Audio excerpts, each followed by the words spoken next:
like with all the success and everything, everybody's loving on this team this year. I mean, what does that do to you as a coach? Yeah.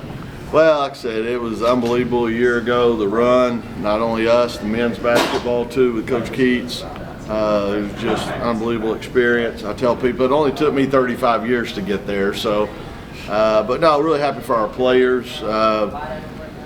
They put so much time and work into it, and so I'm really happy they got to experience it. Still a little bit of a hangover from the fact 2 years earlier we got beaten double overtime to go to the Final Four, and I wish those players could have experienced this as well. But definitely it's been an unbelievable ride. What'd you do in the off season to kind of relax? Yeah. Oh, don't worry about me now. I'm going to get my time in.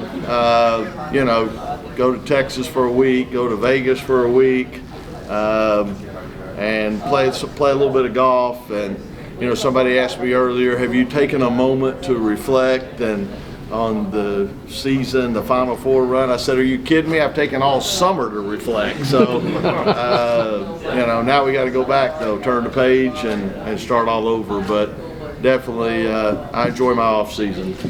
The two players that are. What two players that are kind of low-key this year that you expect to be household names by the end of the season? Well, you already mentioned we've got a great core group of players. I don't know, Zoe Brooks is somebody that I thought had an unbelievable freshman year, and so hopefully she's going to continue to draw attention. And then freshman-wise, McDonald's All-American Zamaria Jones from right up the road in Greenville, North Carolina. She's going to be a special player for us. And then maybe throw in there Tilda Trigger from Sweden, 6'6", forward, that has some potential to do some special things. I saw you picked up a number one recruit early. Picked up a number one recruit, right? I forget the name, but they said you picked up a top recruit recently. We did, but I can't talk about them until they sign. Oh, okay. So, yes, sir. but we did get a special player from North Carolina. Wes, you talked about took you 35 years to get there. So this is all new. The season after is all new. Yeah. So aside of reflecting and everything, does the Final Four run energize you even more than previous years? Or I mean, how are you adapting to being that coach? Yeah, I think the same way we do every year. We know it's a new start, and you've got different players. We miss River Baldwin and Mimi Collins tremendously. They're both playing professionally in Europe right now. We're going to have a hard time filling their shoes. So everybody wants to talk about our guards. I get it. They're unbelievable. But we got to have some balance. So we got a lot of questions to answer between now and our opening game. And the challenge as a coach in developing that depth and developing those other parts, is that another exciting part of your coaching? I mean, I agree. I think last year rejuvenated me a little bit. The year before was not quite what we were used to doing, and so it was disappointing. This group, I think from day one, it was all about the culture, the chemistry. This past year, they were team-oriented. They celebrated teammates' success as much as they celebrated their own success. It made it a fun ride. And I think that was part of our reason for our success, and the reason we kept extending our season. We didn't want it to end. We were having fun, and so you hope you can recapture that again. You mentioned just the guards in general. Isaiah and Sanaya, they've been here for so long now. What do those two mean to you as they're entering towards the end of their career? Yeah, it's going to be real important. I got to throw Madison Hayes in there with them. We've got 3 veteran guards that have been in the program at least a minimum of 3 years. So we're going to lean heavily on them. And then when you, again, throw Zoe Brooks in there, somebody had a great freshman year. We got some veterans on the perimeter that need to be our leaders and need to lead by example, but also be vocal. So that's going to be critical. Last season, Isaiah and Sanaya was their first year starting, and they were one of the best backcourts in college. Did you envision that for them when they came into the season as starters? Yeah, I mean, again, we knew they were going to be great players and have special years, but to say I knew they were going to do exactly what they did, I think Sanaya, again, had a great year, and then Isaiah, I think she just too took off and got so hot in the NCAA tournament. I thought she was a big reason that we were able to make that run. When you go through Tennessee, Stanford, Texas to get to the Final Four, you're going to have people step up and take it to another level. And in particular, I thought Isaiah did that. Wes, when you make the Final Four run, what does that do for expectations headed into a new year? Yeah, again, I get it. It raises the bar, but as I mentioned, every year's a new year. A year ago, we were here. And they were throwing flowers on our grave. We were picked 8th in the league, and now this year they're throwing us flowers to celebrate. So somewhere in between. You can't get caught up in the outside noise. You got to focus on the process and the work that you got to put in, and we're starting over. It's a new season with new players, so it was fun, but you got to keep going. Last year you guys were a bunch of party crashers was your slogan. Yeah. Is there an identity or a slogan that you feel like this team embodies just yet? Yeah, I think the party crashers thing was more after we made it to the Final Four. I don't think anybody really expected us to be there, but I think the biggest thing we were talking about last year down the stretch, because all of a sudden now we're ranked top 5 and everybody's saying how great we are, I think we had to focus on staying hungry, staying humble, and I think that's true this year. Again, don't listen to all the outside stuff. Focus on getting better every day. Last year's win over UConn in early November really propelled you guys kind of into the spotlight and set the tone in the right direction. This year's non-conference slate, again, another challenging one. How do you approach that? Yeah, I think the big thing is that early in the year, you really don't have a whole lot to lose. They're not handing out trophies in November, but I think you got a lot to gain. I think playing South Carolina early in the year, they're going to expose every weakness we have, and they're also going to prepare us for playing big games against great teams, which is what we're going to see every night in the ACC. Unbelievable conference, so we're playing that tough non-conference schedule to get ready for the ACC. Isaiah said she's really grown as a leader, especially locally. How have you seen that from her perspective? Yeah, I think the biggest thing with Isaiah, her freshman, sophomore year, if she had adversity, she'd tend to hang her head, maybe get down a little bit.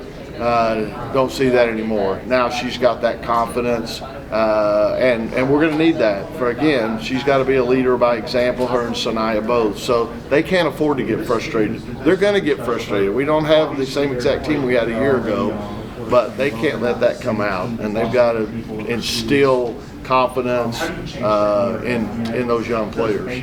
Wes, you mentioned how challenging the league is. What does the addition of Stanford do? Yeah, all 3 of them, Stanford, Cal, SMU. I'm excited about it. Some people could complain about the travel and all that, but I think it's exciting. And to go out to California and play those 2 programs, great schools, great programs.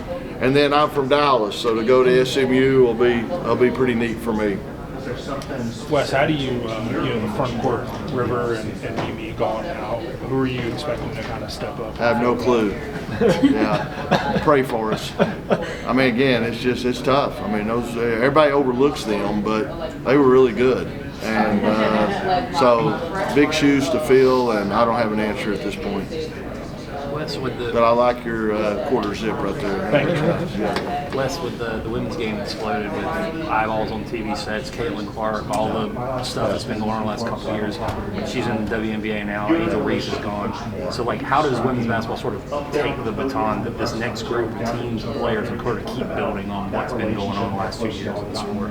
Yeah, again, I think there's a whole lot of great players in women's basketball right now, and Caitlin Clark in particular was a generational player. I don't know how else to say it. We went up to Iowa a couple of years ago and beat them in Iowa, which with her, that not many teams probably did that. And we held her to 45 points. Great coaching job, right? I just think there's a whole lot of stars that are just waiting to explode, and with the exposure and coverage that we're receiving now, there's going to be a whole lot of new stars coming out. I do want to ask you too about a player in this league, Olivia Miles, who missed last year, and but was a second-team All-American when she was last playing. The freshman that played in her position last year became a star. Now she's back. Kind of, what is it? What stood out to you about when you would have to look at Olivia on a scouting report, especially a player that could dominate a game without taking 30 shots? I just think that combination's, Olivia Miles and Hidalgo. I mean, two great players on the same team. It's going to be a big challenge, and fortunately we got some pretty good guards ourselves, so hopefully we can match up with them. Yeah, just in general though, like from an X's and O's standpoint, like when you see Olivia Miles play, what was the thing that always stood out to you the most? Well, you got to try to contain her somewhat. I mean, because she's not only going to create for herself, she's going to create for others, and if she gets going, starts feeling it, you're in trouble. So you got to try not to. You're not going to stop her, you got to try to slow her down enough that she doesn't just take over a game. And the other thing I want to ask sort of about that, when you're defending a player again that doesn't shoot 25 times a game and score 20 some odd points, she can have a triple-double, she can rebound. Is that a different challenge than someone you just know is going to put up numbers, like pure scoring numbers? And kind of pick their spots. I look back at the ACC tournament championship game, probably my biggest regret was we should have done a better job with the players around Hidalgo. We let Citron and Westbeld get hot and shoot and nail threes, and so you can't just focus on one player and get too caught up in it, because they got a lot of great players around them that can make you pay. And a lot of great players, returning this year, and I think it's 14 all ACC players just coming back. Just tell me a little bit about that from, your perspective. What is the impact of that on the league, and also continuing the hype year after year with women's basketball? I mean, I think that's what makes the ACC one of the great women's basketball conferences in the country, is the talent, especially at guards. I mean, there's so many really good guards in our league, and it's fun to, as a fan, it's got to be fun to come out and see those people play, and especially going head-to-head against each other. Like I said, we got Notre Dame with Miles and Hidalgo, and now we got Isaiah and Sanaya over here, and then you add Madison and Zoe. I mean, there's a lot of really good guards out there, and I think about everybody in the conference seems to have a great one. So, again, you prepare for each team differently, and I'm not even thinking about that yet. I'm worried about our team right now, but it's definitely going to be a challenge when you start trying to match up. Aaron mentioned the mushrooming popularity of the sport. Are you pleased that it's finally gotten to the stage where there's going to be units awarded for tournament success, and that's also going to be part of the ACC's internal success initiative with revenue sharing? I think it's great. These young ladies have been working so hard for so long, and I think now they're finally getting the accolades and the attention they deserve. But you're right, it's pretty neat to now know that, like we have in men's basketball, the better your team does, the more your school's going to be rewarded financially, and I guess that puts more pressure on coaches, right? You got to deliver, but I think it's really cool to see that happening, and it says a lot about how far our game has come and the talent level that has brought it where it's one of the top entertainment values out there. Wes, do you feel like the schedule has more balance now, that you're going to play pretty much everyone once instead of the pods where you're playing multiple teams twice? I'm not hating it, that's for sure. When we had to play the Tobacco Road Friends over there twice, and then Virginia and Virginia Tech, it's been tough. And you're right, now I think you get more of a true balanced schedule, and so I'm always for that. You seen that adjustment from Sanaya going from more of a pass-first guard to now having to score the ball more? Have you seen that adjustment stick? Yeah, I don't think it's a big change. She's still going to have the ball in her hands quite a bit, but obviously to get the best players on the court, we need to get Zoe Brooks out there, and then also we need to get Zamaria Jones, the freshman, in there. So, Sanaya is someone that can do so many things. It's going to allow her to get to the offensive boards more by playing her there. It's also going to allow her to run the court and maybe in transition get some one-on-one opportunities on the break. So, but there'll be times she's still going to have the ball in her hands. And then you talked about Samaria. What have you kind of seen from her as she gets, acclimated? Yeah, it's been fun having her. Samaria, we had a little inter-squad scrimmage Saturday, and she did some really good things offensively. She knows when to score it herself, but also when to get other people involved, and that's what you want in a point guard. I think she also is going to raise the tempo and hopefully help us be even more explosive up and down the court. So excited to have her. Do you see similarities in her as a freshman that Zoe had a year ago? What's that? Is there any similarities between her and Zoe a year ago? Oh yeah, they're similar players. Both of them are good off the bounce and can create for themselves as well as for teammates. So yeah, it's going to be just another talented guard out there that we got to get on the court. There's a couple new coaches in the ACC this year. One of them is Sean Poppy, who coached at Chattanooga, where you were for a long time. You coached against him in the NCAA tournament recently. How do you think he's going to do with Clemson? Yeah, he's going to do real well. I mean, I joked with him. It took me 15 years to get an ACC job out of Chattanooga, and it took him like 2 years or something. So he must be a lot smarter than me. But no, I mean, happy for him, and like I said, I'm sure they're going to be much improved. You mentioned up-tempo with some Zam and all. Do you think this is a team that can be faster because you have so many outlets, guards to kick out to after the rebound? Yeah, we got to be faster. I don't think we're going to be quite the same interior-wise, so we're going to have to speed the game up and try to take advantage of their strengths for sure. A little bit of a different question, but I wanted to ask, how have you seen, just in terms of recruiting, NIL changes out of being with other coaches and conference? Yeah, again, I know the revenue sharing piece was just passed, I guess, yesterday maybe in the courts. So we're all still trying to figure that out. But again, just another sign of it really being a great time to be a student athlete and the opportunities that you have there, both on the court and off. So, like I said, exciting time. Got a lot of former players wishing they could come back and find another year or two eligibility. I know that. And I mean, obviously, you're recruiting for the right piece. You want young women to come to your program for the team, the academics, things like that. Does it help also just having one pack in all of its success? Just showing them that they can have opportunities there as well. Yeah, I think our universities and our administration have done a great job with our collective and different avenues of giving our players every opportunity to have an unbelievable experience. So, like I said, I'm excited about it. Glad that it's been passed, and look forward to our players being able to fully tap in. Thank you. You mentioned Zoe's name a lot, whether he asked about it or just kind of wanted to bring it up on your own. What have you seen from her, just the growth as a person going from freshman to sophomore year? Yeah, again, I think you always see that jump. Freshman is just such a big transition from high school to this level, the elite level, and I thought Zoe handled it really well, especially in the postseason down the stretch.